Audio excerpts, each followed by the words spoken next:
శబరిమలై శ్రీ అయ్యప్ప స్వామి దేవాలయం 5వ వార్షికోత్సవ సందర్భంగా పెందుర్తి శ్రీ అయ్యప్ప స్వామి ఆలయంలో బుధవారం ఉదయం 7 గంటల నుండి రాత్రి 11 గంటల వరకు విశేష పూజలు వివిధ కార్యక్రమాలు ఘనంగా జరుగుతున్నాయి। ఈ పూజా కార్యక్రమంలో ఆలయ ప్రధాన సృష్టికర్త అయిన అనకపల్లి మాజీ MLA state finance corporation chairman పిల్ల సత్యనారాయణ ఆధ్వర్యంలో ఘనంగా నిర్వహించారు। ఈ సందర్భంగా మధ్యాహ్నం 12 గంటల నుండి వేలాది మంది భక్తులతో అన్న సమారాధన కార్యక్రమం నిర్వహించారు।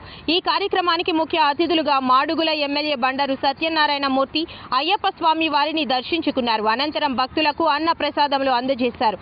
ఈ కార్యక్రమంలో పిల్ల గోవింద్ సత్యనారాయణ పాటు స్థానిక టీడీపీ నాయకులు శరడం బుజ్జి, శరగడం రామచంద్రరావు, సబ్బవరం టీడీపీ నాయకులు బుచ్చిరాజు, విశాఖ పార్లమెంట్ నియోజకవర్గ ఉపాధ్యక్షులు అవగడ్డ అప్పలనాయుడు, ఆళ్ల సతీబాబు, అలేఖ్య హోటల్ అధినేత దాడి సత్యనారాయణ, మాజీ సర్పంచ్లు కరకదేముడు, కొరుబిల్లి సుందర్రావు, పలువురు నాయకులు భక్తులు పాల్గొన్నారు।